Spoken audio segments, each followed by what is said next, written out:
So when you lose someone, you can almost lose yourself. That's how deep it goes, because when I lost my mom, I lost myself. My child is so strong. That loss was so strong. That's why it was deeper than me waiting for a green card. You try to find closure the best way you can, because it's not easy to find closure when you're not here. Some people end up staying with this guilt of not burying my loved one. Guilt, which is not okay, but it's natural to feel guilty. Nze nalina sina passport, mama wange we yafiira. Nalina okutindiga olugendo paka Washington DC nfune travel document. Paka Uganda nze nagira ku travel document sagira ku passport. Awe nkugambira nti nze mama wange yali bulamu bwange. Tukwaniriza ku Kasirye Breeders Emitiana wogenda okusanga ennunda y'ente eri ku mulembe n'omutindo omulungi. Ente zaffe enteeketeekeranga za lulyo omuzungu zayita pedigree mu bika eby'enjawulo omuli Flick View, Holstein, Friesian, iShare wamu ne Jersey breed ezigenda okuwa amata okutuuka ku liita 36 ne liita 46. Jangu ku faamu yaffe oyiga okulunda ente z'amata osobola okwenogera ku nsimbi. Bw'ogula ente zaffe z'amata ng'era oyize n'okuzirunda ky'oteekamu ky'ofuna. Tukubire ku noti 7556 86 39 38. Osobola n'okutugoberera ku YouTube oba TikTok n'osobola okumanya ku byonna ebikwata ku kulunda ente z'amata. Views expressed in the following conversation do not represent the views of this channel. So wetuli nnyo tugenda kwa tunyumyamuko ya Flippard Pile bana fa Kasirye Breeders Emitiana abakutegeeza nti ita ku faamu yaffe obeere ng'ate oyiga ennunda y'ente empya ate ente enzungu ente nnyingi ddala ate okugase n'emirembe curtains and beddings. Teweerabira tukubirako teweerabira kukyalako ku sitowa zaffe ez'enjawulo Kawuku wano Ensambya ate tubeere ng'ate tukusavinga bulungi tojja kwejjusa ngoze ku mirembe beddings. Hi Robin. Hey dear, how are you? Oli otya? Ndi bulungi. Sina buzibu, ndi mu good vibes. Oli mu good vibes? Very much so. Wait Robin. Tata wali? Tata wange mulamu. Ndi mwami Paulo Sevumi. Kisitu? Kisitu ye mama wange. My people call me Kisitu because Robin Kisti came from Kisitu. Naye olw'okuba relationship gye nnina. Hey. Nalina ne mama wange. Hey. Yali so deep that I just, my sister Rachel yakyusa erinnya Kisitu n'alifuula Kisti. Kati nze before I came to Uganda to join TV, she had called herself Rachel Kisti on Instagram. So when I saw that, I was like, well, I'm looking for a name. So I was like, Robin Kisti. Hey. Yeah, but Kisti actually comes from Kisitu, which is my mother's name. So Siri wa Fumbe, ndi wa Kobe Robin Anambos and ndi mwana wa Mmere. Hey. Zona bulijjo manyi gwe Kisitu. Nedda nalyo I affiliate with that because ndina omusayi gwe Fumbe Munze, so. Okay. So erinnya nalyo lyange. Say hello to the viewers. Hello viewers, muli mutya eyo, muli mutya bannange. Science okubalabako wano ku channel ya CRUZ Exclusive. I am honored and blessed to be here to share another message with you guys. Nammwe abakomentinga, abasharinga ideas mu comment section. N'abajja mu inbox ne bakwebaza bambi. Tubebaza because it makes me happy to go on a video and you find people saying things that you hoped people actually get from a message. Kizaamu amaanyi omuntu nagamba nange Robin onyambye nnyawo webale kwogera ku nsonga eyo etukoledde nnyo kwegamba kimpa amaanyi ne kinkeepinga on okubeera nga njiga ebirala kusobola okusharinga message eyo ate n'abantu abalala. Okay. Straight to the point. Someone was telling me nangamba last time we talked about mental health. Ngayagala oyongere okulambulula mental health especially in diaspora.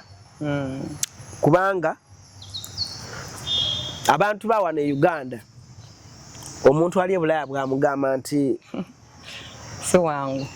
si wangu takitegeera era amugamba w'obojja olina okubanga mental health ye ngumunyo mutuufu era abasinga bagamba tebatwagaliza tebaagala tugende tebaagala lwaki gye bali biki naye naffe ng'abali wano e Kampala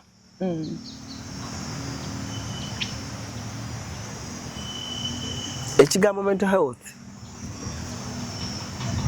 ne bye tuwulira bagamba gundi alina obuzibu ne mental health kati gundi alina kyafuka bufuzi kigambo like tumanyi oba bulwadde oba omuntu aba agudde eddalu naga ebulayo ekisinga oku affecting abantu mental health ebulayo ekisinga oku affecting era bwe twakyogera kwa luli waliwo omukyalo eyankubira ng'ali London naga waawo mukoze topic enkulu actually gundi yali atandise obisomesa nakawunde yamutegedde nakawunde yali abunizi yali atandise okusomesanga mental health ku TikTok ye and you're the perfect person to somesaka about mental health. So Robin, what is mental health ku Bulaya? Era kitegeeza ki ngamba ku Bulaya cause bangamba gye kisinga okubeera. Sigenda kyogera ku Bulaya kubanga mental health ekwatagana ku buli muntu igwe inze bangamba kisinga eri soko wulire mental health kye kitegeeza enkola y'obwongo bwo functionality y'obwongo bwo so kati bwogamba ebweru kitegeeza abali e Uganda tebalina bwongo right so mental health mental means your mind your brain how it operates the system, because this is the operating system of all your body. Mubiri gwonna ekigo operating n'obulamu bwe ekigo operating bwongo which is your mind. So when they say mental, they always mean mind. They don't mean kubanga Uganda tulina kino ekikyogamba omuntu ali mental kitegeeza mu muguu wa ddalu. And it's because when they say mental health hospitals, the first thing that comes to someone's mind is batwalayo balalu. Naye ate teweetaaga kubeera mulalu seeking mental health advice oba seeking therapy oba dealing ne mental health yo. So when I tell you that it's got to do with the mind, it means that it's everyone. Buli omu alina okumanya about their mental health. Buli omu alina okumanya mental health because it is very important in how you relate with every single person, with how you perform at work, with how you're doing your interview, with how he's doing his camera work, with how I am talking right now. It's got to do with everything. So, so that's just a general thing that will your mind. So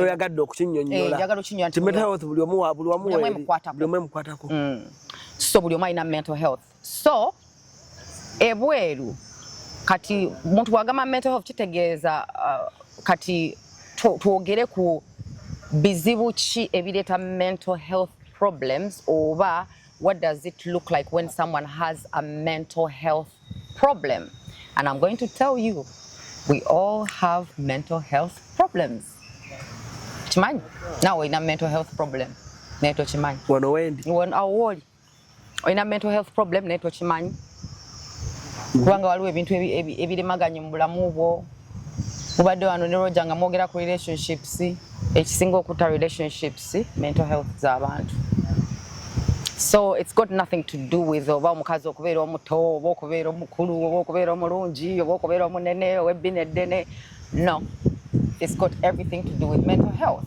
So kati abantu b'ebweru, I am sorry that actually I'm going to apologize on this part, on my part, because when I came before Nzike Kweno show, I talked about mainly the problems that we face out there, which are very many.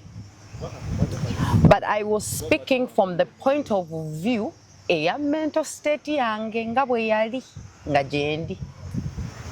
Oshegedde. Kyovola abantu n'olwaliro nkugambye nti njogera nnyo ku bizibu ebiri ebweru n'ebintu ebyaffectinga abantu ebweru.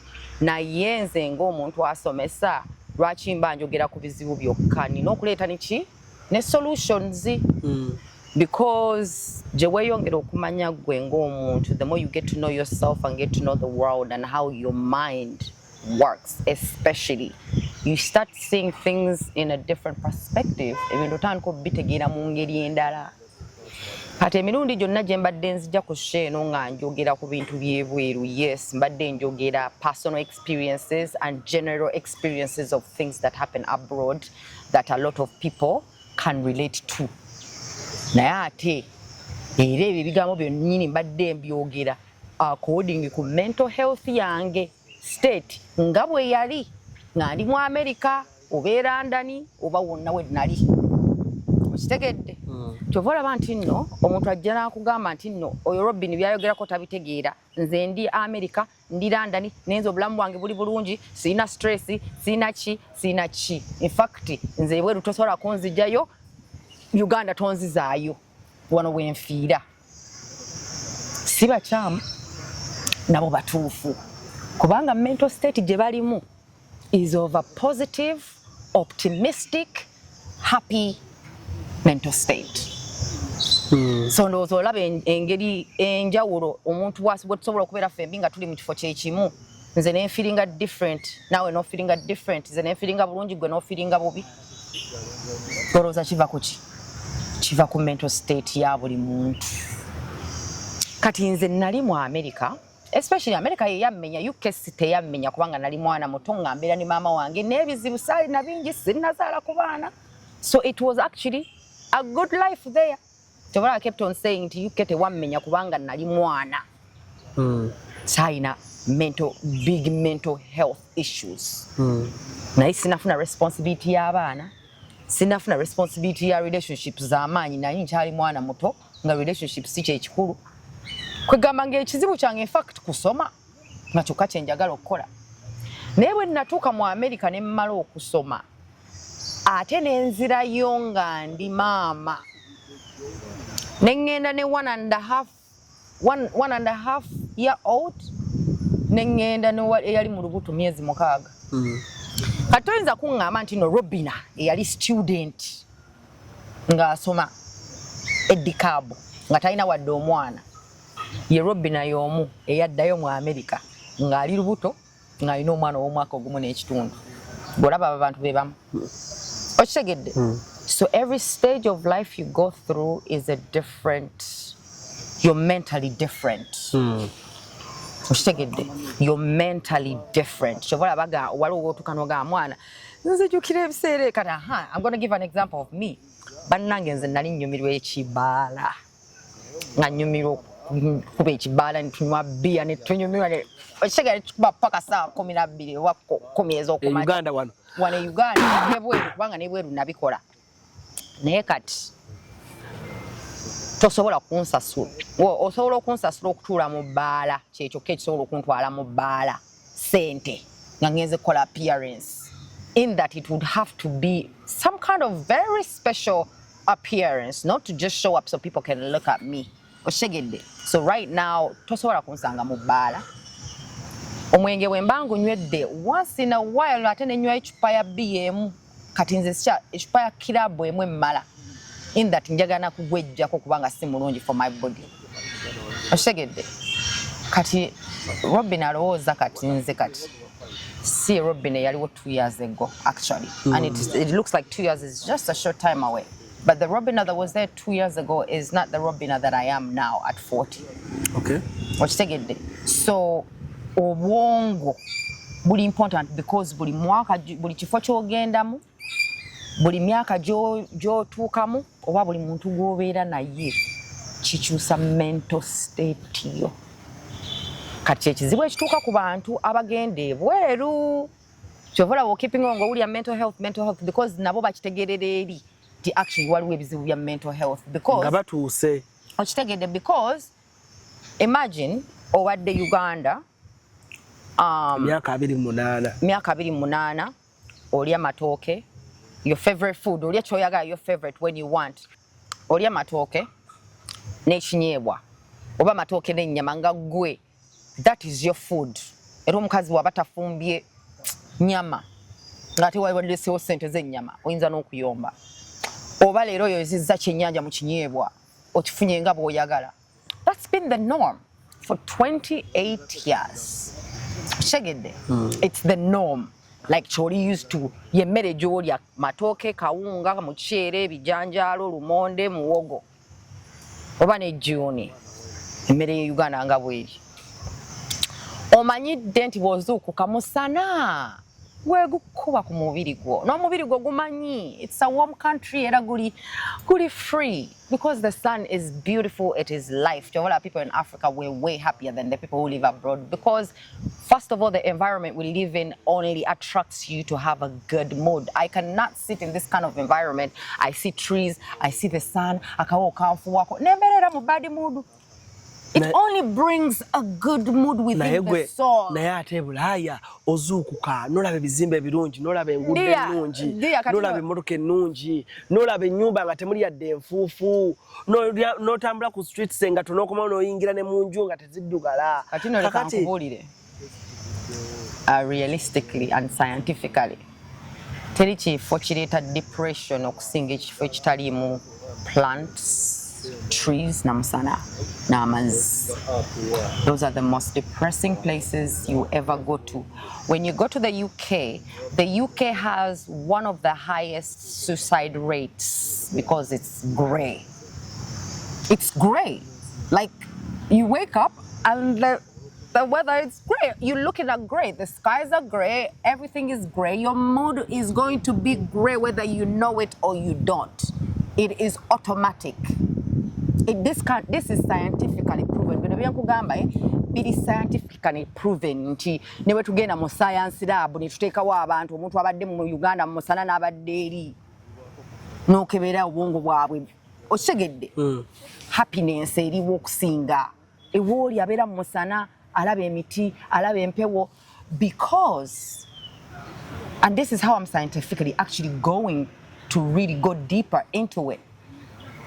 Omuntu asaki oxygen afulumya ki carbon dioxide emiti gifeedinga ku ki carbon dioxide gifulumya ki oxygen. Thank you.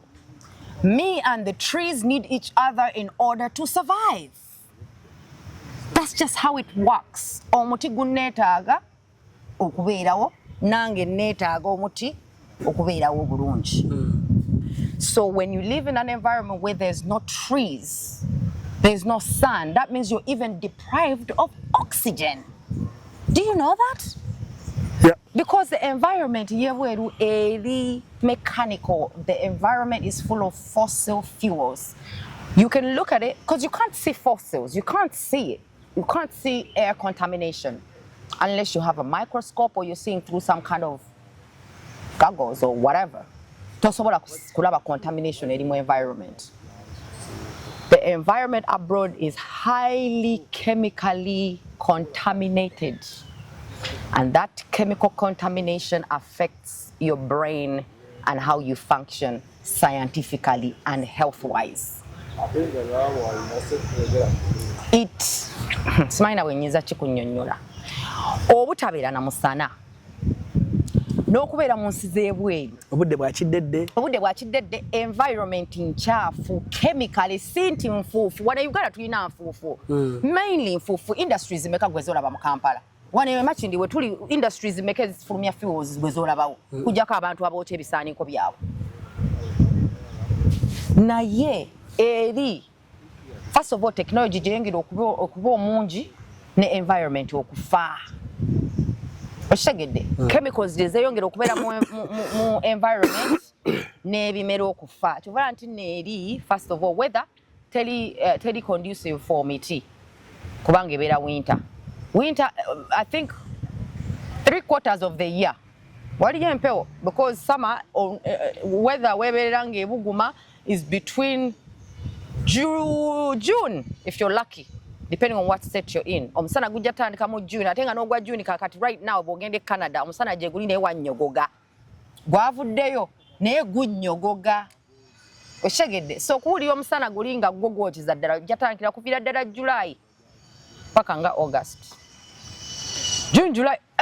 In fact, they said 3 months of summer. But right now in Canada, basobola okukubulira bali e Canada. Omusana gulina okuba nga gwokya naye kati gunnyogoga naye nga gujja.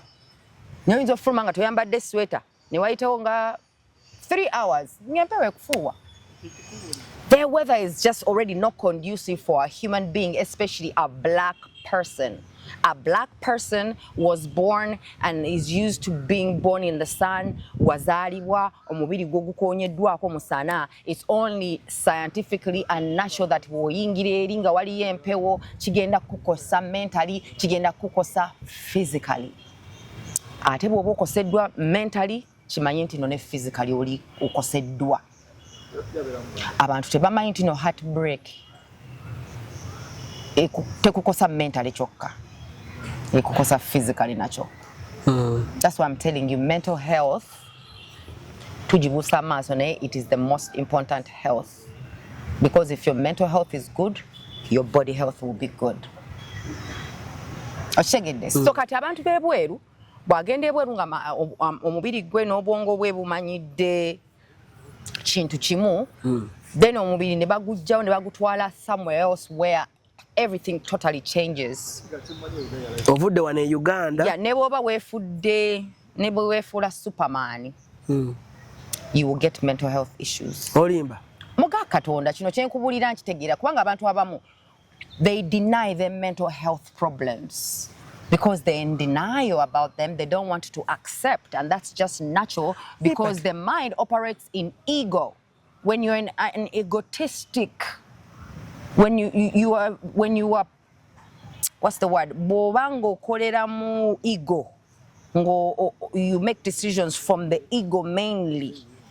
Chances are you might make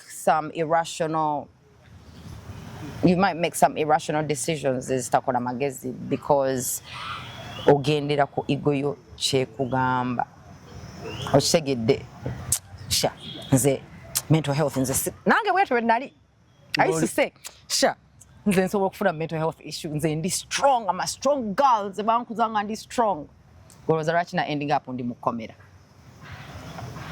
wano e Uganda? Yeah, golowooza lwaki ki ekyantwala mukomera? Mental health, simply. Tonyumizangako. Nakunyumiza neshewedde. No, nakulabanga bakututte. Naye tewanyumiza mental health. So let me tell you how that was because of my mental health.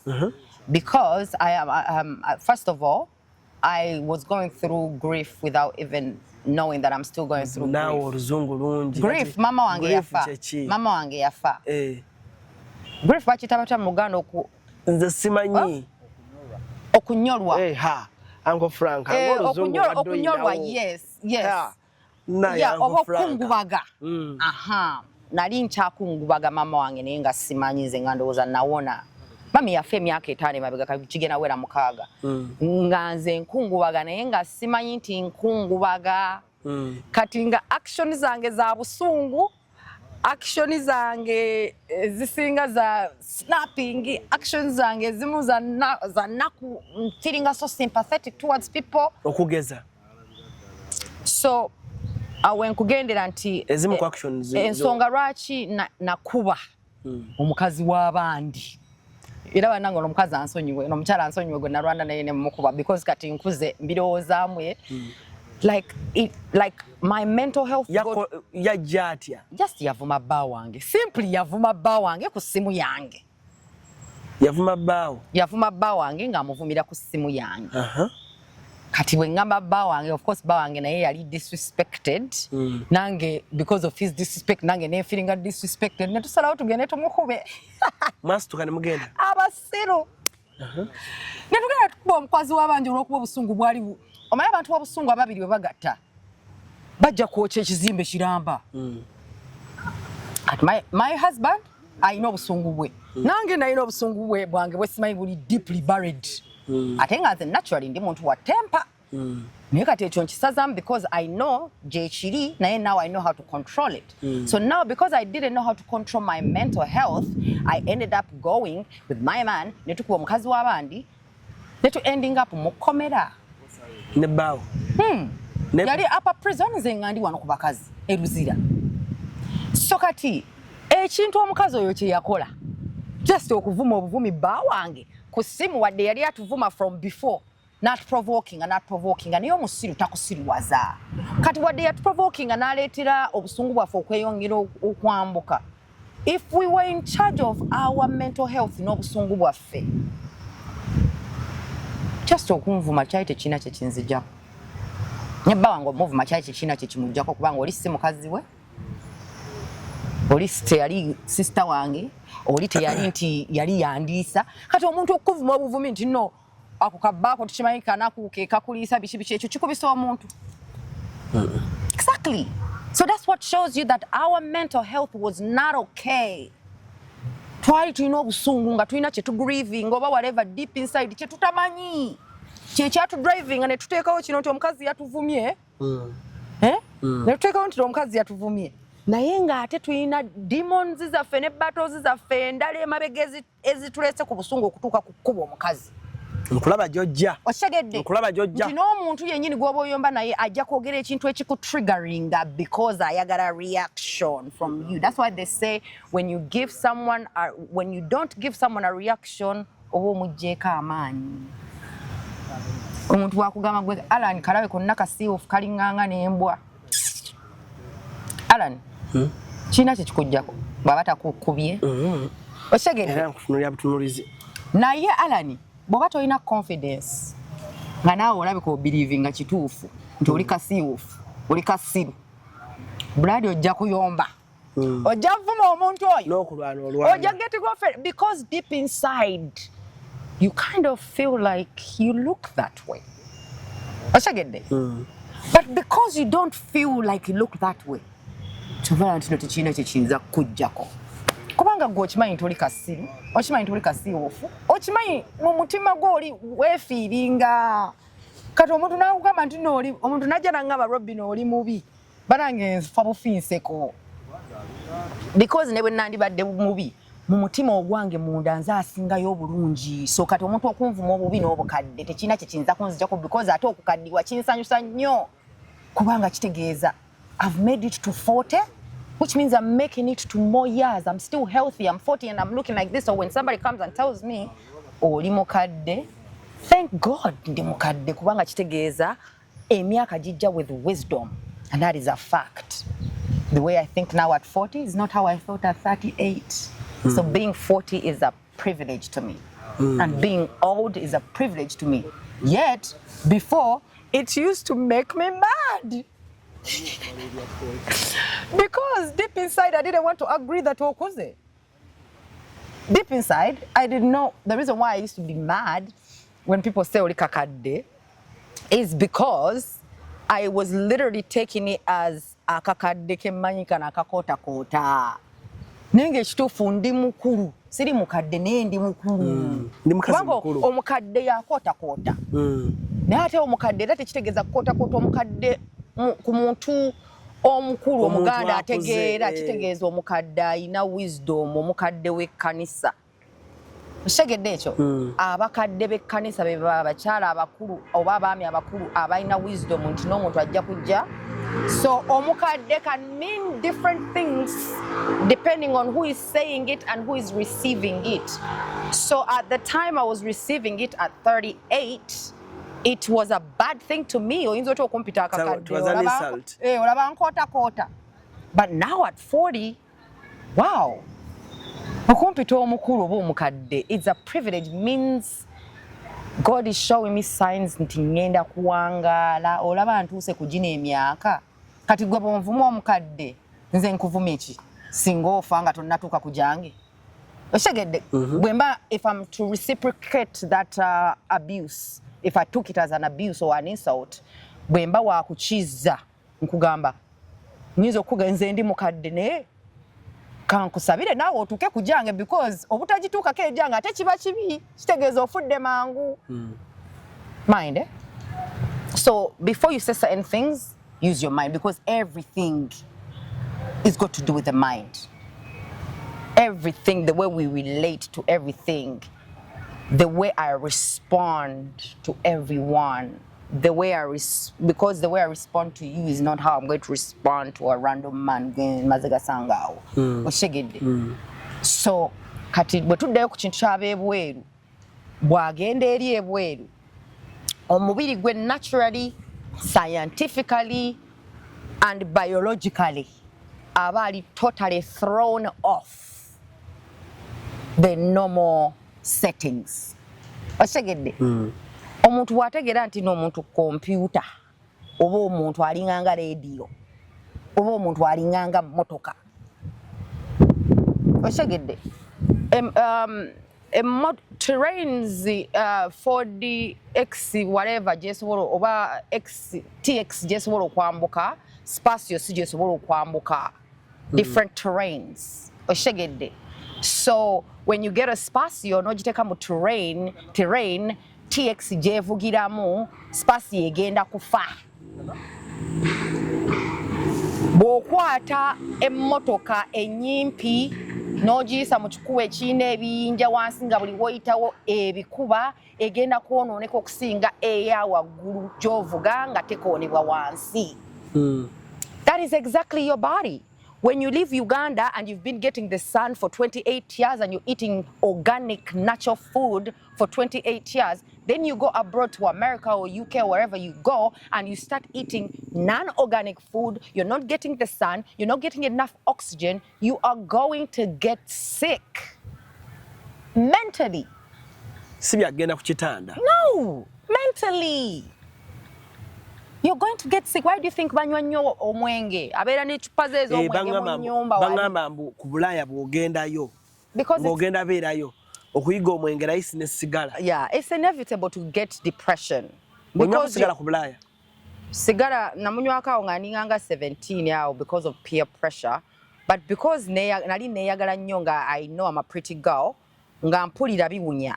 So kati nga lwempunya ku ngalo zange nga sigala mpunyako nga I'm like pretty girls can't smell like this. Sigala ne muvaako. Nenga namugezaako peer pressure kubanga bakwano bange twagenda nga break. My friend Abir and Rahab bali bawalabu nga babeera ne muti ku muti manya bawalabu n'okunywa tobacco. Mama muti ogwa sigala. Ati nange empewo ebeerayo. So oba olaba oba omukolo okuba guvaamu kiyinza okumbugumya. Nawe n'okwata n'otandika butandisi. And one thing about a habit, it doesn't take much to start it. It just takes the first time you take it, depending on what your mindset is like. If you have an addictive personality, omulundi gw'osooka gwe gubeera nga gwe gukuse. Era ojja kweyongera. But if you don't have an addictive personality, osobola okujajinga nti kati kinkoze bubi, kati kinkoze bubi. Oshegedde. But if you have an addictive personality, it's hard for your mind to tell you kinkoze bubi. Ojja kukiddamu. Because somehow something about that bad experience was interesting. Oshegedde.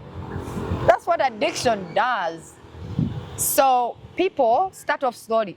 And the city addicted. You are just a short come.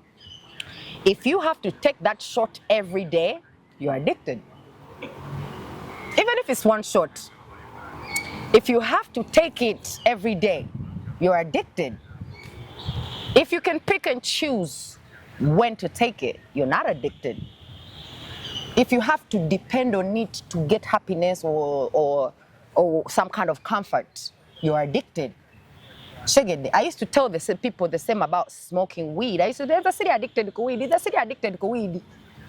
Simply because sikuba mayinja nga njinywa. But it was a comfort. So I was addicted to it. Because it was a comfort for me through my grief, mukufiirwa, omuntu buli wanyiiza, yenkakanya, buli bwempulira stress ku mutima, yenkakanya. So it became a comfort. Hence why I got addicted to it. And I kept on telling people, city addicted, oh, you're addicted. If you have to depend on it to find happiness. Robin, no muti wagukubako. Dia. Omuti ngukubye okuva nga ndi 21 years old. Kati Bulaaya ng'ogijjawa. Ate n'owulira ne Bulaaya bagigula mu maduuka. It is legal. E Canada ogenda wali ku dduuka ne ssente zo ne ID yo n'ogula. Mu America ogenda wali ku dduuka nga bona ogenda wali ku kikomando. N'enjaga bw'eri ebweru. Bagitunda mu dduuka nga bona ogula bbiya n'enjaga bw'ogigula. 21 wali okyabeera ne maamawo? No, nali nvudde London nga ngenze mu America. Kyobala bwe natandika oginywa awo nga sikyabeera waka nga nvudde London awo nga ngenze mu America. In fact nagigira wano e Uganda mu bikosi bya wano. Oshegedde. Naye era buli omu alina different perspective about njaga. buli ddakiika buli w'owulirako kyokka nga neegamba nti siri addicted naye ate nga nali oshegedde because once it becomes dependency it becomes addiction.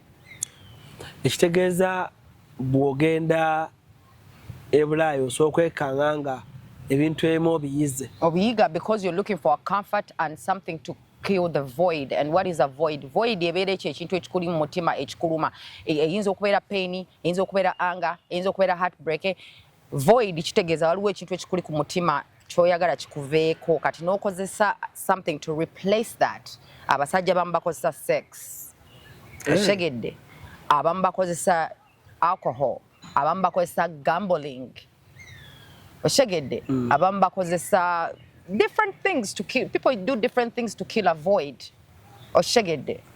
But the best way to kill a void, for those who are abroad, ngowulira you have some. Kwanga aliwo omwana gwe nalaba, omuvubuka gwe nalaba nanga mbadde ku Bulaaya ebbanga ddene mazeeko emyaka giringa nga 11 kati naye waliwo ekintu kyempulira nga si kituufu, waliwo ekitali kituufu naye nga bambi nze nkimanyi kitali kituufu. Talina sente?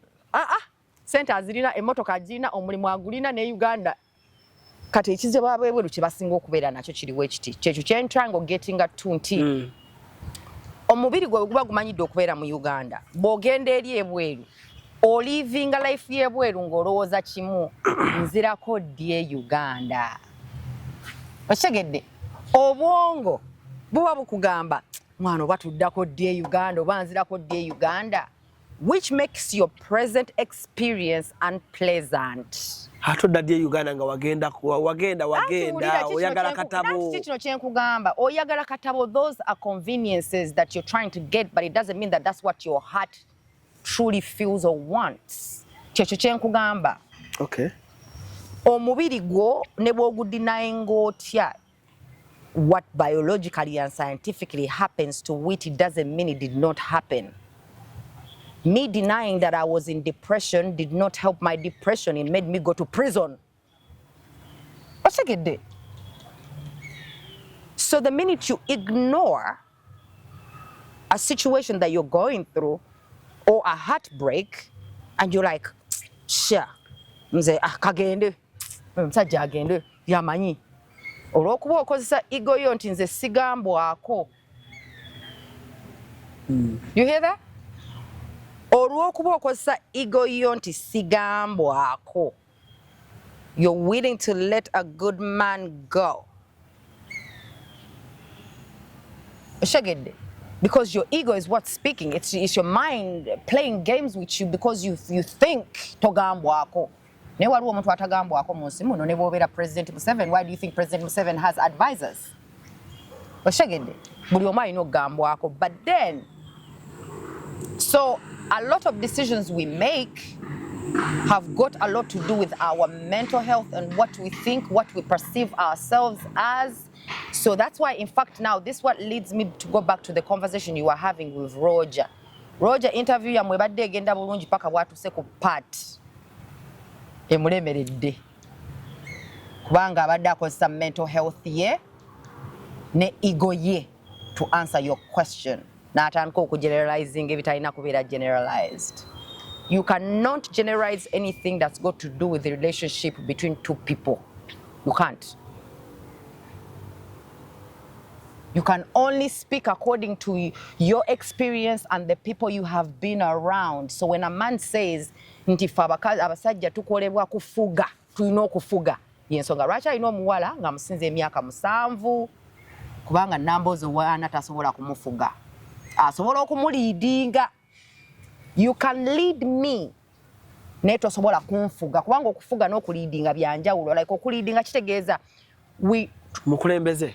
Oli mukulembeze kyobala nti ne President Museveni when he's making decisions sometimes they ask what the people want because it has to be a mutual understanding. Although of course with the presidency ngenze wagulu because presidency they do according to the constitution or what egotistically the president feels like he wants to do. It's also mental health. However, any relationship to work between two people, there has to be a clear channel of communication. And what causes there to not be a clear channel of communication is because both of us are too much into our mental. Osegedde sisobola kulaba perspective yo because nze siri gwe kati tuyinza otula wano ne tuyo olaba essimu eno tuyinza ogiteeka wano ku mmeeza ne nkugamba Alani olaba ki simu nze ne nkugamba nze ndaba ekibokisi kya bbulaaka kiriko ekintu kya gundi n'oŋŋamba eyo essimu ne nkugamba nze ndaba ekibokisi ekyuma kiri awo just kiriko ekirawuli. But we all know this is a phone because that's what the white man has told us. Oh, this is a phone. But I can argue with you, Ate, I can be right. Just because they said it's a phone, it doesn't make it a metallic thing that is there with a screen on it. Yeah. Just because you've given it a name, me, I have not given it a what? Name. A name.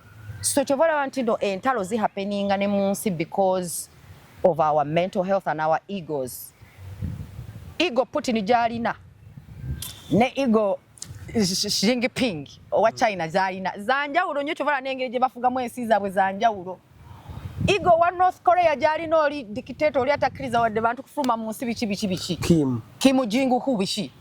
Kim Jong-un. Kim Jong-un. Oyo guy. Abali ebweru n'Abamerika bo bagamba ebyo byakola bikyamu biki lwaki asibira abantu mu nsi naye mwe mubeera South Korea oba North Korea muli ba North Korea bali babagambyeko nti no bo tebanyumirwa bulamu bwabwe wali ogenzeko ewaabwe nobasanga nga basiba bakabo olwokuba bagamba okusala hair style taano zokka mu nsi yonna era tebalina mirembe gwani akugamba wali obaddeyo North Korea. Have you been there? Have you sat with a North Korean person who lives there? Apart from banabadduseyo ne bajja ne boogera ku mawulire. Because boba opposing ye governance ye. Naye okimanyi nti nno waliyo abali in North Korea nga bali fine tebafaayo na ku governance ye. Okimanyi?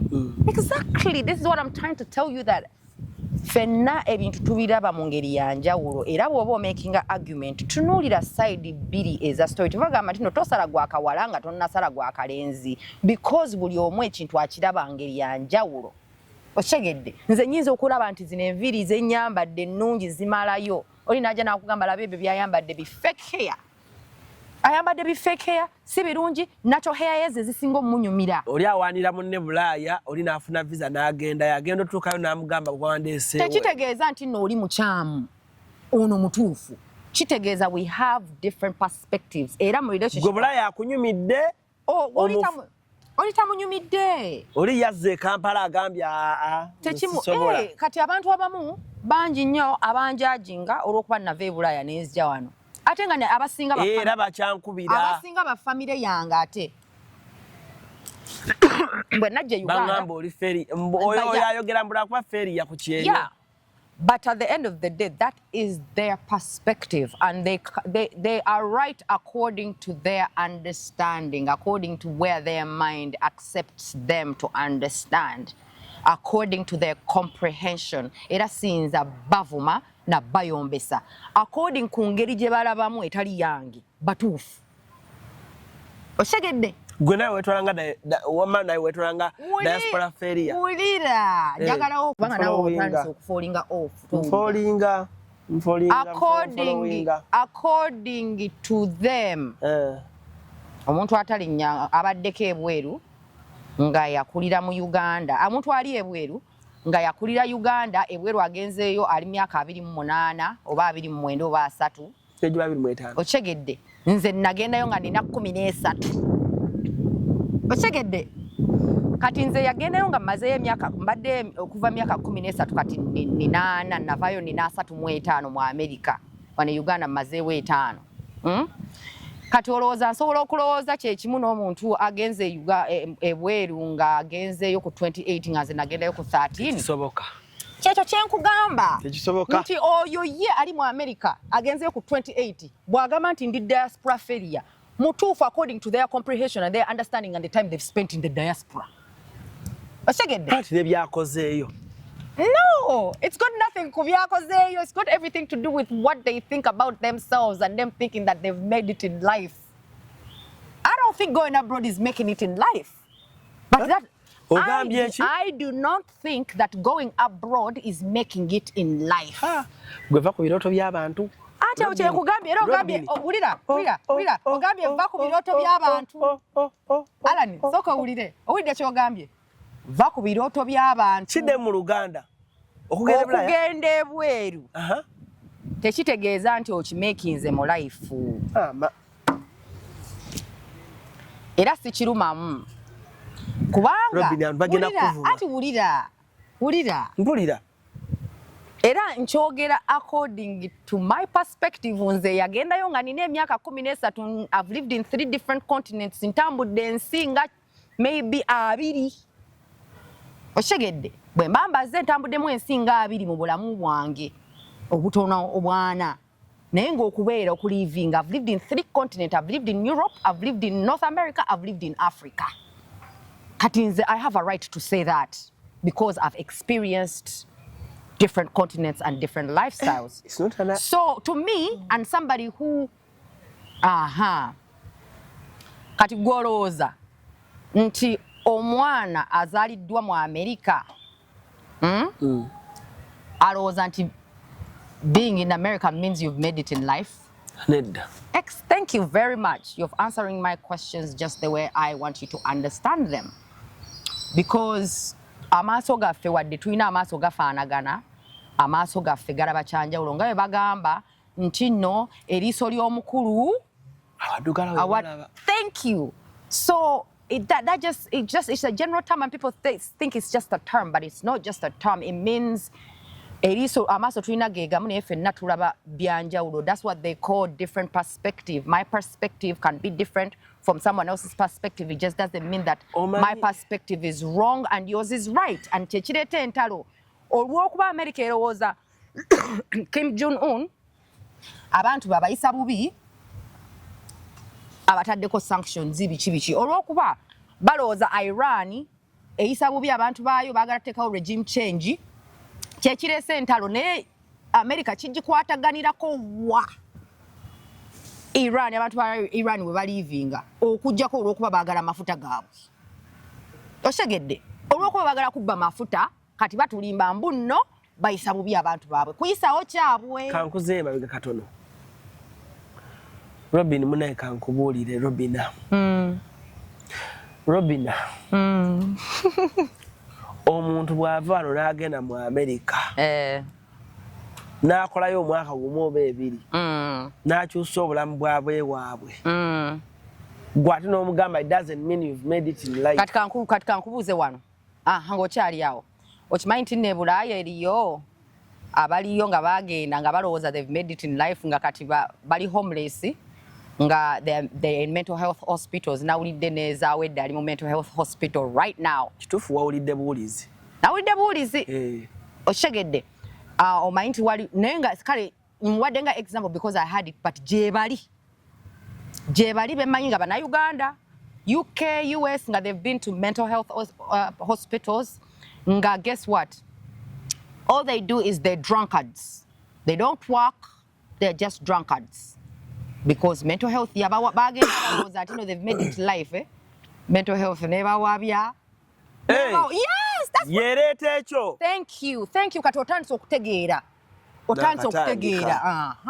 kati we're getting on the same page.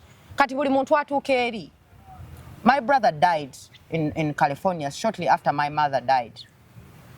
My brother Benjamin. Bamuziika eyo? Twamala evvuulye ne tulifuna ne tuliziika ebuziranduulu naye Benjamin ekyasinga okumutta mental health. Kubanga Benjamin mami yali akamutwala ebweru. Benjamin mami wange si yali mami we waddala. Kati nga bw'omanyi nti ofunye omuntu akwagadde akuzadde n'akwagala n'akutwala mu nsi nga omutabani we ate nga si yakuzaala n'akwagala nga bw'ayagala abaana be, oyo omuntu abeera w'amaanyi nnyo mu bulamu bwo. True. Si kyo? True. La Benjamin mami wamutwala e Bulaaya, tuli mu America ffe mbiriri. Tubeera in fact ebiseera mami we yafiira ffe nga tubeera mu California. Laba mami bwafa.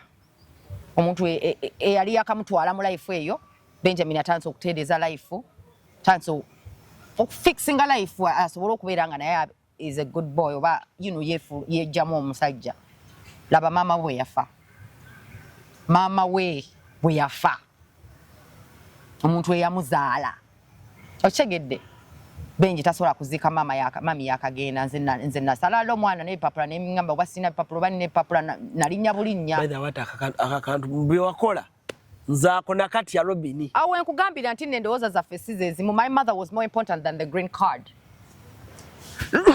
You know what I mean?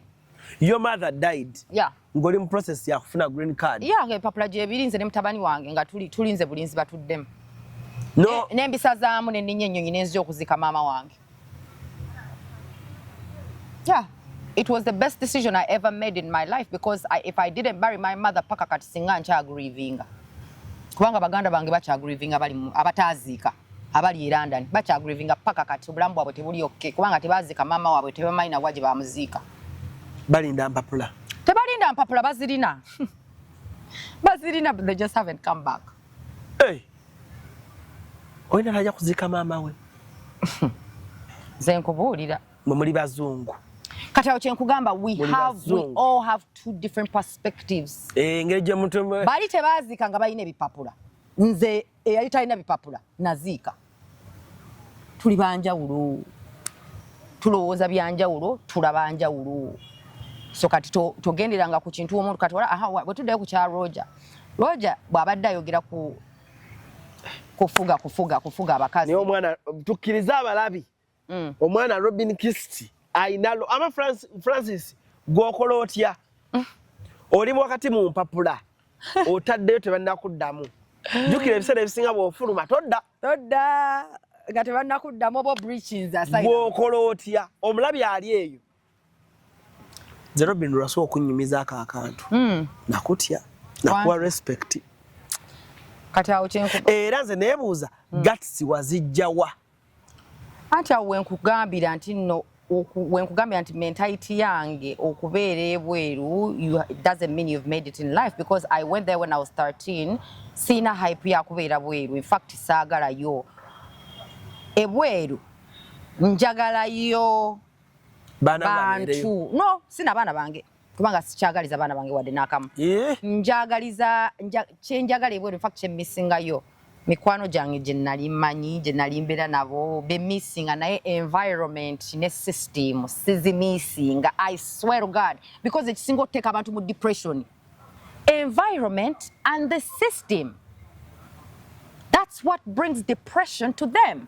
Toyinza kujja kuva Uganda gy'osobola n'okubribing wa poliisi n'omuwa omutwalo gumu oba 2,000 naye nakyo si kirungi. Si kirungi naye nkubuulira system yaffe bw'ekola.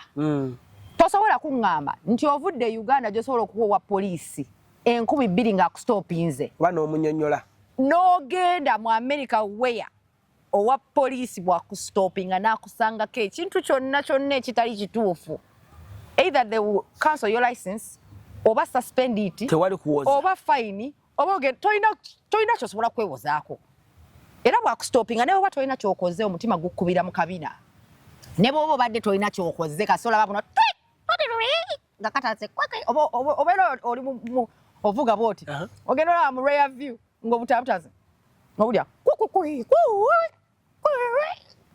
ebimu bikola nga gukuli mabega kasita ogulabanga oba kasita oguwulira ttala ekugendako ttala ya poliisi ekugendako ng'ekuli mabega ng'omanyi ekustopinze ejja buzi emabegawo neteekako obutaala neteekako n'akasawundi kaayo ng'ekitegeeza ekustopinze stop sole genda muleeni endala ostoping empolapola kakotanda odduke owedde kati just your mental health nti your mental state nti obeera ku flight of bagita fight or flight buli dakiko eri ebweru obulamu bwakubeera ku bunkenke buli kaseera obeera mu anxiety mode banange abazza emisango nedda alam yesinga okuleeta anxiety alam y'omulimu buuza omuntu w'ebweru yenna ekintu kyasinga obutayagala ku makya alamu ye bannange alamu ekufuukira alamu omanyi okwebaka ng'oli ku bunkenke okimanyi osobola okwebaka naye n'otawumula bulungi olw'okuba olinze alamu Ekyo kimanyi? Ng'ogijjako. Ate ogijjeko otukerete ku mulimu bakugobe. Si bye bino by'Uganda byogenda oga. Munnanga anti nadde n'olimba nadde n'otwala omwana ku ssomero. The snow was too much. Enkuba snow was too much. They put the weather forecast days before, like 7 days. They'll give you a 7-day weather forecast telling you whether the snow will be there or not. That's not an excuse to a white man. Ku mulimu gwe. Ngani bw'obigamba ebyo naawe. Olowooza nti no slavery yaggwa. Omulowooza slavery yaggwa. Kino kye tugenda ebweru okukuba ekyeyo. Ye slavery omupya ali civilized. Because they control everything you do. Ate nga gwe ye controllinga. Mukwano. Weather forecast yafuluma. Kituufu. Naye ono sino yagudde mungi nnyo ng'asinga ku weather forecast gwe yalaga. Tebasobola kubuulira kitaabaddewo. Bali abazungu accurate. You have to plan ahead. Gula ebishavoringa sino funa ekijja sino ku ndabirwamu yo otuke ku mulimu gwange in time. They don't care. You can lose your mother or your father this morning, but if you have to be at my job at 8 a.m. in the US, be at my job. Because your uncle died. Maybe your mother and father, they can understand because that's a close family relative. But my uncle died. My jaja. Well, jajas, but jaja na waba very close. Babagala nyo. It's not a big deal. But it has to be a life and death situation that stops you from going to work. Oluso inza no bagamba oli mulwadde ne bakugamba jangu ne baluwa ya musawo. Saba olimbye bulimbi. Olimbye nganfuna omusawo wange era ng'agimpandiikira. Olina musawo wewe lwayinza gikuwandiikira. Binna. Nga togenzeeyo ng'ogenza mugamba bugambi nti no nimbiraako. Tomulina because oba omutadde matiga ne layisinsi basobola ogimuggyako. Tebakulimba nti ne bino bye tukola e Uganda osobola obbikola ebweru. So kati omuntu alina okugwamuko ku ddalu nga tabitegeera. Ibrahim. Olina okugwamu ku ddalu si kugwa ddalu okuba amayinja naye your mental health will be tampered with and it will be hard. Ne bajja ku live ne bayomba. Kati olaba empewo yokka. Wano e Uganda bw'oba otambula bw'oti. Ng'oli free omusana gukwokya mu mutima bulungi, your blood is circulating properly. Ebweru. This is what I'm telling you psychologically, biologically, mentally. This is scientifically proven. Weather, environment, today ku environment. Nti wano e Uganda omusana ntambulanga bwenjagala sinateekako jaketi njiteekako lwa style fashion naye eri ogenze obadde omanyidde tambula bwoti oba oyagala oba toyagala omubiri gwo bw'otuuka eri tosobola tambula bwoti ojja tambula bwoti ne bw'oba oyambadde jaketi ojja tambula bwoti. This physically hurts your body. I promise you. It physically hurts your heart deep inside and it takes your body off alignment. Kitegeeza omusaayi gwo tegutambula bulungi, emisuwa gyo tegitambula bulungi. Kyova olaba nti n'ebweru buli apartment complex eriko gym. Naye Abannayuganda tebamanyi nti no gym bagibatereyo kubanga eri olina ogikozesa. Olina ogikozesa because obudde bwennyini si bulungi ku mubiri gwo. Omubiri gwo bw'ogenda mu mpewo omusaayi gufreezinga mmwe tebumanyi. Omusaayi gwo gufreezinga kyova otuuka obugere ne bukuluma. Obusooka okunyugana. Oyinza okwambala socks pair ng'ezo 3 obugere era ne bunyogoka ne butandika okukuluma. Gwolowooza lwaki buba bukuluma omusaayi guba tegutambula. Kati imagine osiibye bweru bano ba security guard. Asiibye bweru bw'adambadde ekigatto kya steel wano mu maaso. Asiibye bweru ayimiridde mu sino mu mpewo. Oba ayagala oba tayagala ebigere bye bijja kumala bituuka ne bifreezinga. Okitegedde? Kati it physically affects your body. Okutambula bw'oti. It is a natural body reflex because the body, when it feels cold, it's going to do this. It's natural. It will do it naturally.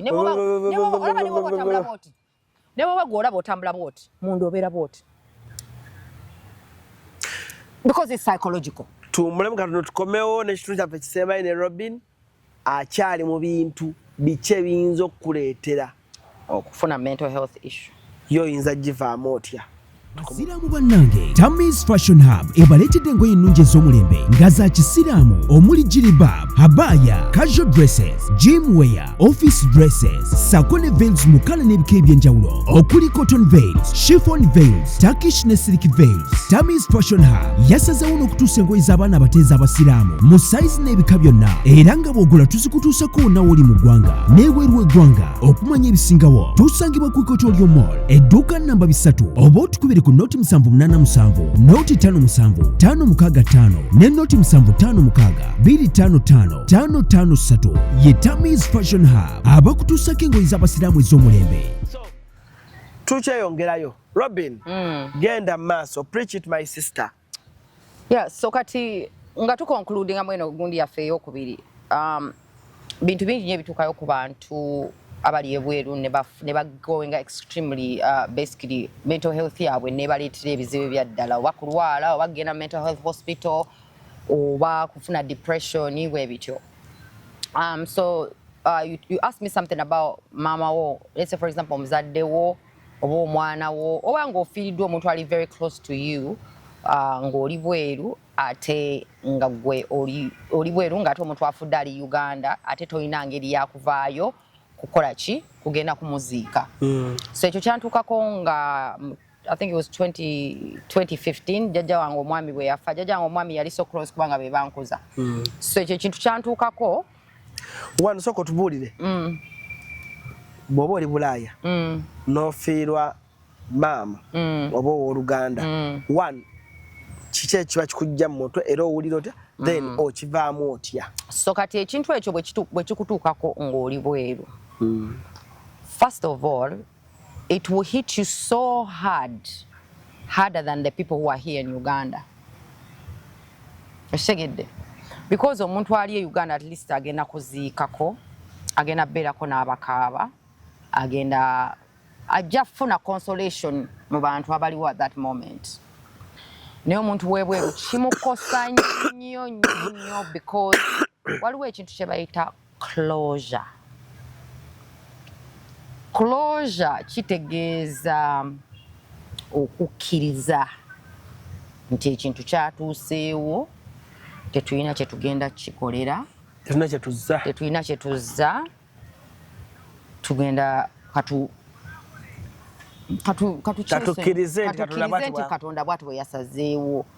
Kintu kirungi nnyo okugamba obwongo bwo naye ate si kyangu obwongo bwo okukikwata because okufiirwa is such a deep emotional pain. It's a deep emotion loss, and grief is a deep emotion because it is a loss.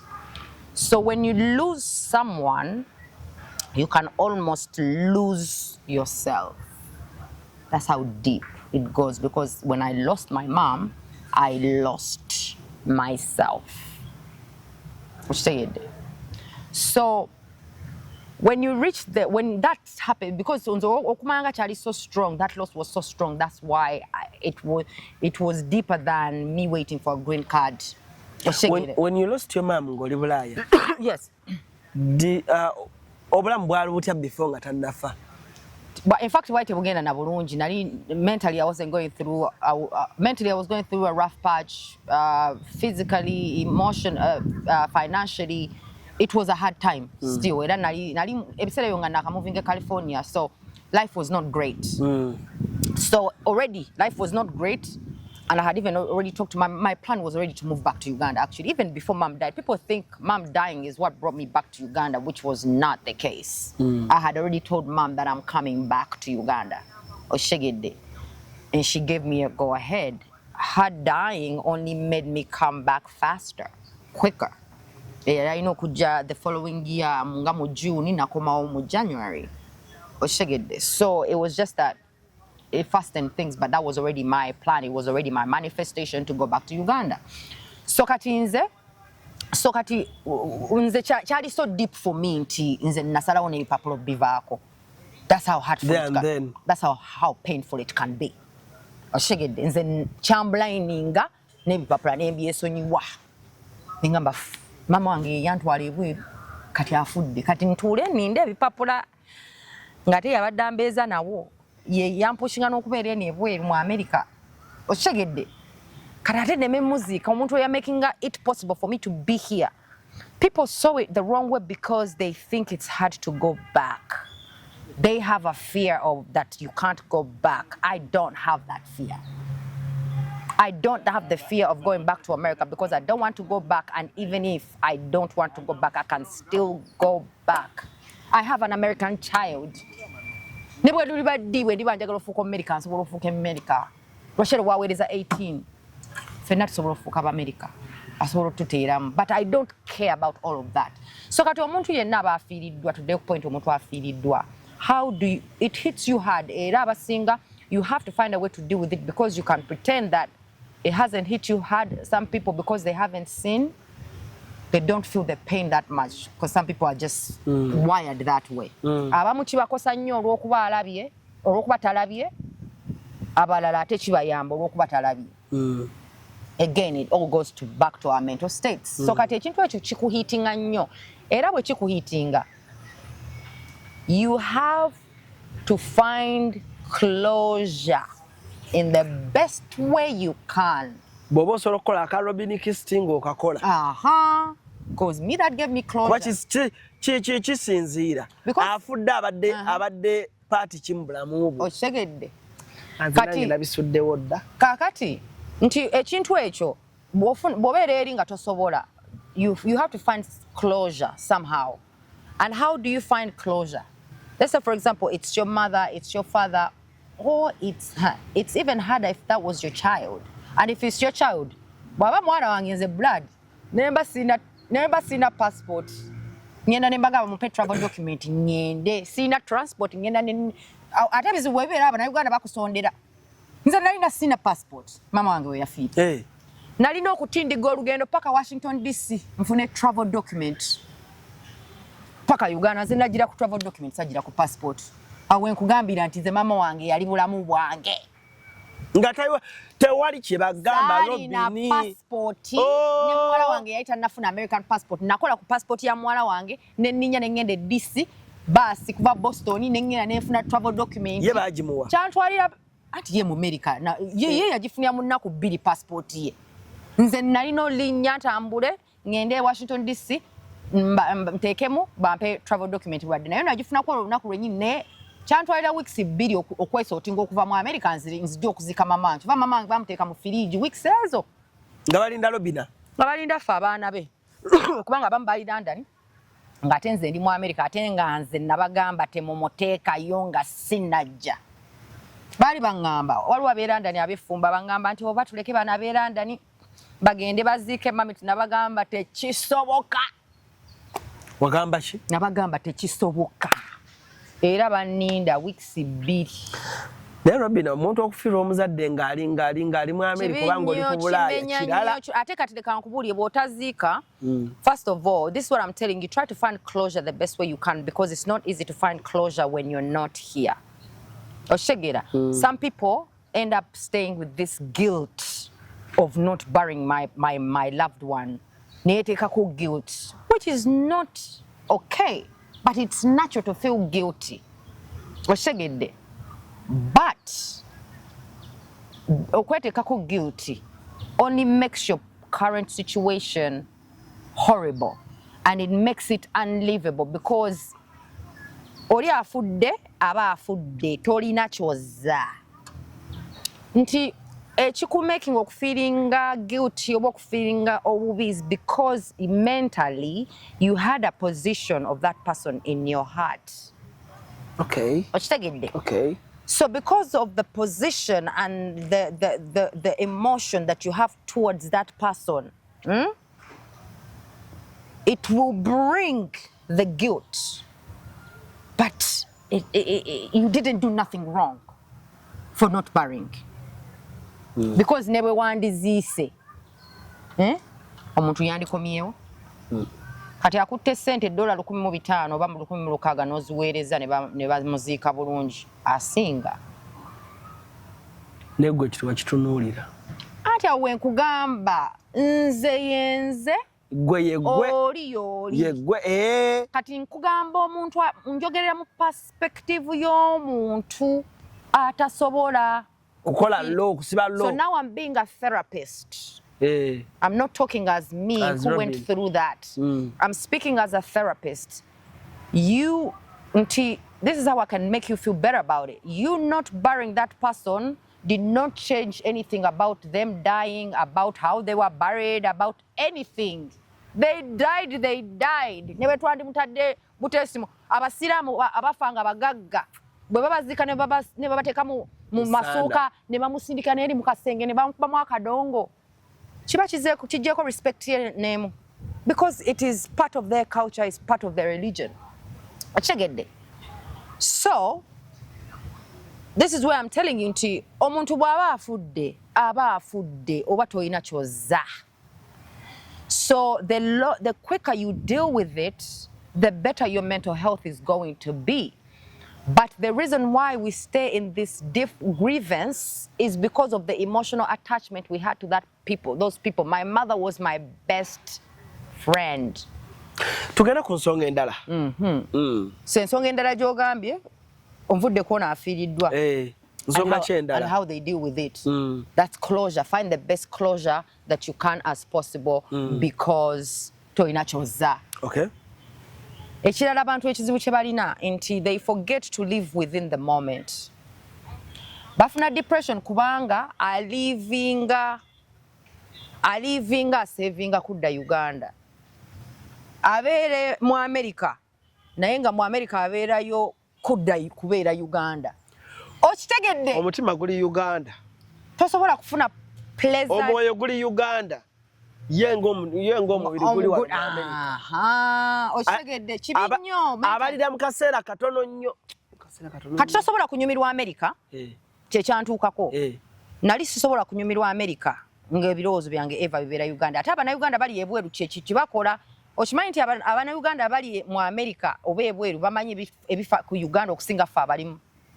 Okimanyi ekyo? Nange olwo nakigamba. Kituufu because abeerera nambulira ekiri e Uganda. Ngaza ali e Uganda sinnakimanya. Because bo omutima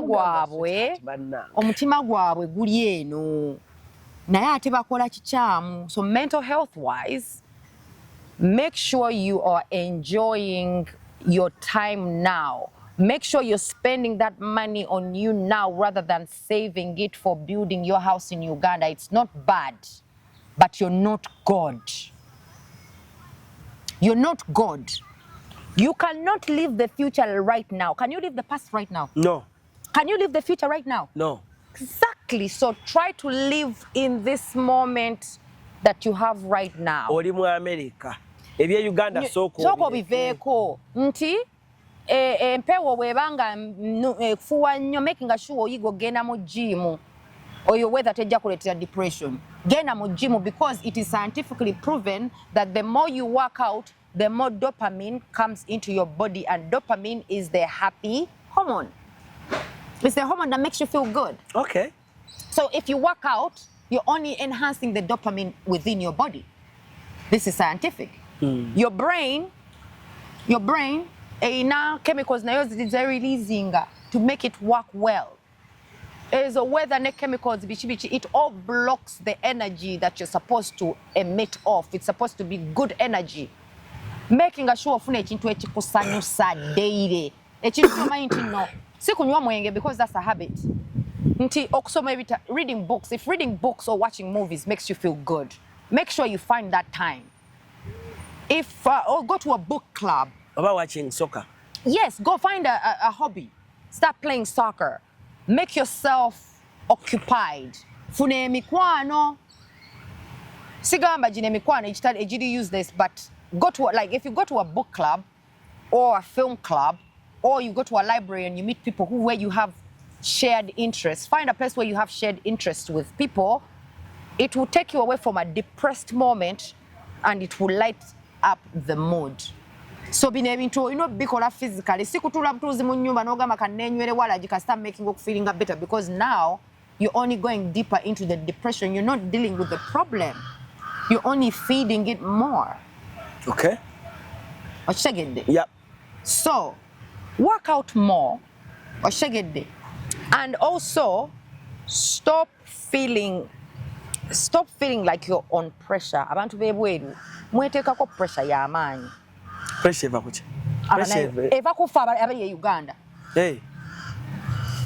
Nti omuntu aba yakatuuka ebweru neyeteekako pressure okutulaga mbu atuuse, okutulaga nti ali mu nnyumba ennungi, okutulaga nti no. Even just posting on social media that you're in America is pressure. We don't know. For us, we think, hey, it is pressure. Oshegedde. Kati we batuuke Nairobi abantu baleke banyumirwemuko. Batuuke Washington DC. N'apozanga ali White House. Era nange we nagende China. Nina okupostinga nti ndi China. Malage nti ntuuseyo ne China. It's okay. But I'm just saying there are some things we do out of pressure. So people go abroad and they have so much pressure because they don't want to. Ate tebagala kulaga bantu bebweru be Uganda nti ndi bubi nti nange sina bizibu naye nyiga na obusente bwo butono bwayino okwesevingira n'abuweereza be Uganda just okubalaga nti alina kyokka talina. Naddala bano akuweereza ekyetaano. Aba talina. Bayagala laga nti alina oba aba alina omukwano mungi nnyo gy'oli ng'ajja kwefiriza. Abantu bebweru tebalina ssente, beetekako pressure y'amaanyi nnyo. Kati abamu anti kyenkugamba naye nga abasinga batuula awo nga ayagala,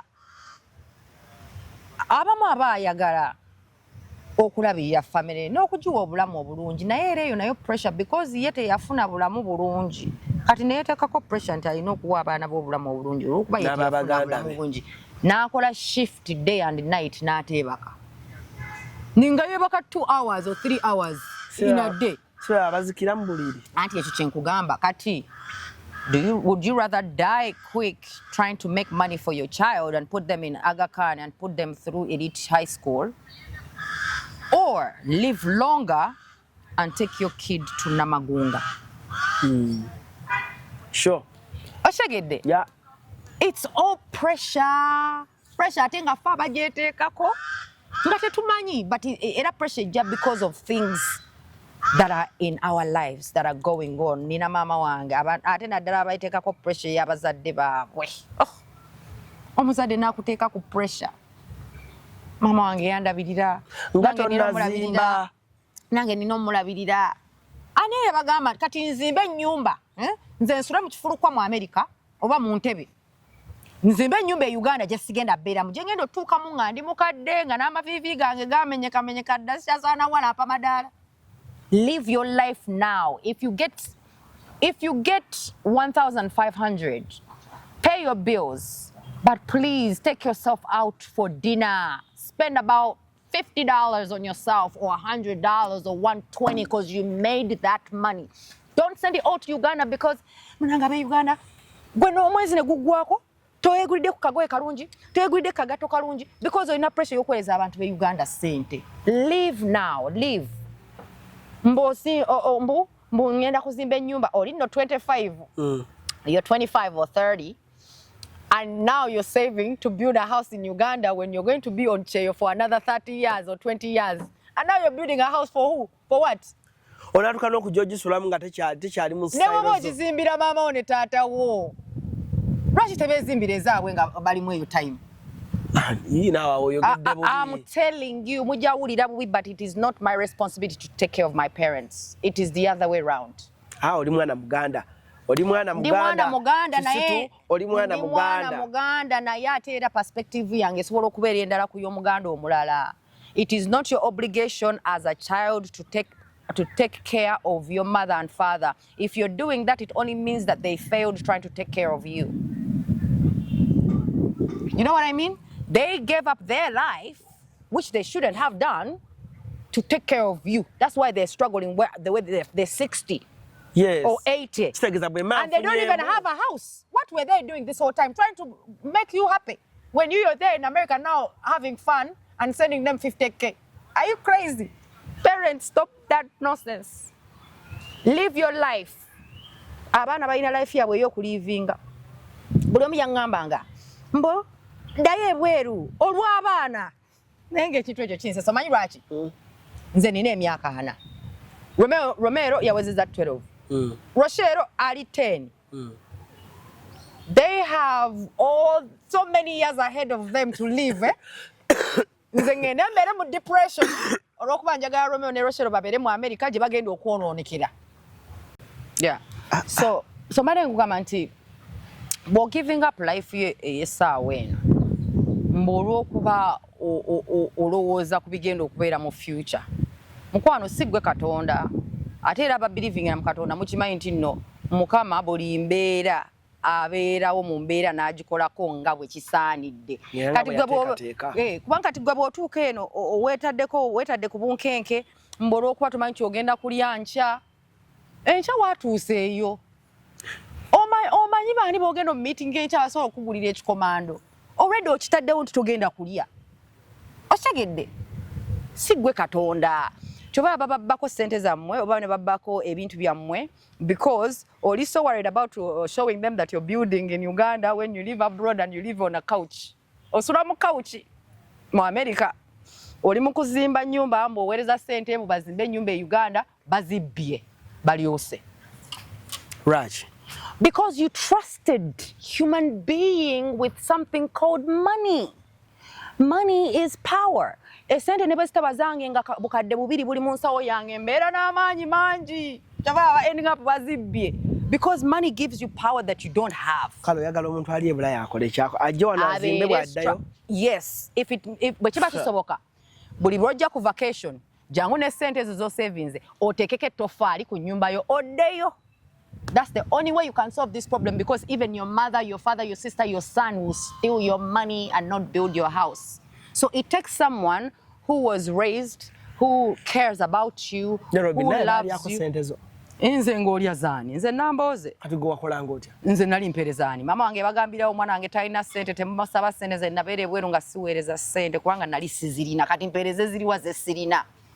Nange nali masikini wali nga nsaba government empe ssente nga ate nze ntandika kuweereza abantu ssente nali ku EBT food stamps manyanga biki sina na mulimu gwenkola n'omulimu gwenkola bwe ngukola ofunayo $1,500 rent wa 9 kitegedde rent wa 9 one bedroom naye lwaki abebulaye mba mutubalira nti tewafika yadde kati lemese bwe mankoze ku abaana batugamba bakola omutwalo gwa $1 abamu basobola nti dependinga mulimu ki gwakola abamu akola emirimu 3 n'agenda mu kiyumba n'akuba Uber ku weekend n'agenda mu kibaala nze nagikubako 3 Panera bread nga nkolera Kimco abalonga nnongoose ama office nga ne mu kibaale weekend ngendayo mu kibaala omukola ki nali ntunda bia n'okstrippinga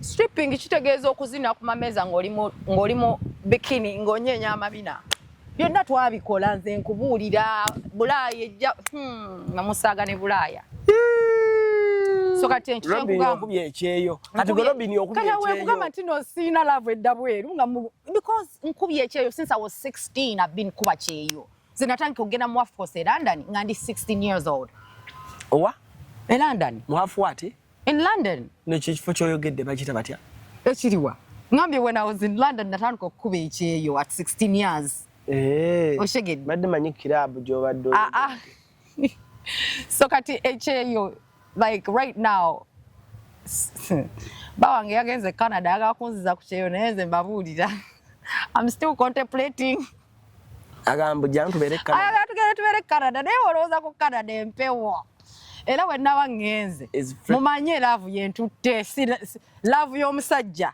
si love ya kifo freaking cold love ya omusododo sododo I don't have love to go back there. I've never lived in Canada, but I don't have love to live there. I don't have love to live in any foreign country but Uganda. But unfortunately, life way tukati ate bawange mugambe yayagala tugende tubereri ate yetaberangayo mugambe ate nze nina kaliya yange ogera no mulaga nti no mwana nawe mwenyini nyino jachira nti neno tetusobola beerayo oshegedde so njagenda wakamugamba yatanse dokkalaba myezi ajo ebiri yatanse agamba ki ate wanyumizaako akati agamba ki yatandise ddo kati akubiraga baby akati emmere yatandise omunyiga ekyemmere kyatandise omunyiga ali ku chips n'enkoko ate ye yeefumbira n'afumba n'agiteeka mu freezer enkoko n'aginyirirako ennaku 3 supu n'amulirako ennaku 3 ebyo tabimanyidde amanyidde Namboze kumuleetera buli nnaku fresh kinyeewa nyama kijanjaalo nga bw'ayagala shanzo omwana ow'ekkobo omuganda mbeera musiru wemba simanyi kufumba nga Olivia ye yankoza ne mukyala nsereko n'oluwombo nsobola olusiba n'emmere ensaanike nsobola just sibikola kubanga nabi I don't have the need to do it. If there is a need, I can do it. Kale, your last remarks nga tuva wano. So my last remarks for the people who live in the diaspora, Bambi, take care of your mental health because you don't know you have a mental health problem, but you do. You all do. You all do, and that's why some of you are alcoholics. That's why some of you are sex addicts. That's why some of you ebibala temubivamu. That's why abasajja abamu all you do is buy stuff, buy stuff because it's a comfort. So everyone has a comfort depending on what's going on with them mentally, but it's about recognizing the situation. Depression, recognize it. Don't try to shove it away.